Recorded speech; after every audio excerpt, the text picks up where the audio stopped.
So, where do we start? Where are we going to start learning how to solo? Well, the best place to start, in my opinion, is the blues. You got to start with the blues. Jazz is steeped in the blues tradition. You can't really play jazz having not spent some time with the blues.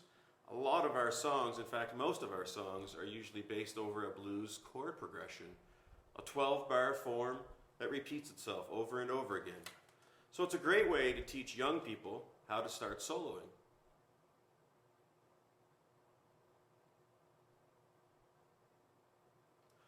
Because blues is a really easy form to digest, young people can connect right away.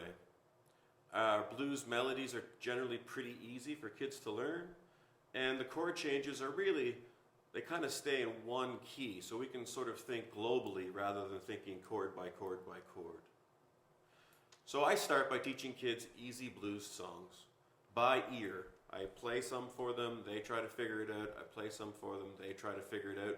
We often also just make up our own songs, just so I can teach students the blues form. So what is the blues form? Well, it's 12 bars that repeat themselves over and over again. The first four measures are really over a one chord, so you get this kind of a sound over B flat 7. It does go to the 4 chord and then back to the 1 chord, but really it's just this one idea.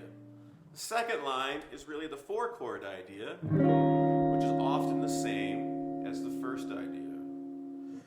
Then we get to the last 4 measures, usually the turnaround of the song. So in an easy blues,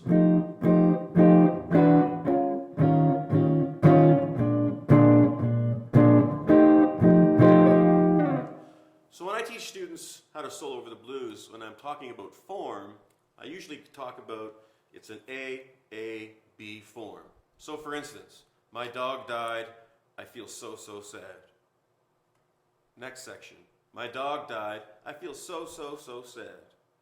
Last 4 measures. My dog died. I guess it's time I get myself a new dog.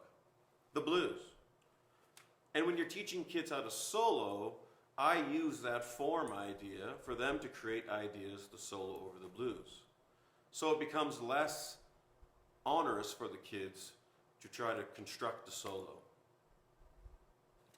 Next. All kids in my bands have to learn to solo a little bit. Not a lot, and maybe not in public unless they really want to, but I generally try to get all my kids to take at least one solo in public in front of their parents, just so they can get a chance to learn what it is to express themselves in jazz music.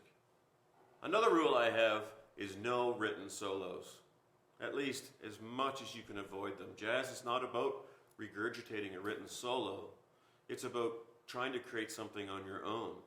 You can certainly steal ideas out of some of these written solos, but a lot of them sound like written solos. I'd rather hear a kid play the saddest stuff and kind of struggle through it, but at least they're trying to improvise. Playing a written solo is not jazz. That's a classical tradition of having a solo written out and you learn how to play that solo and then play it in public.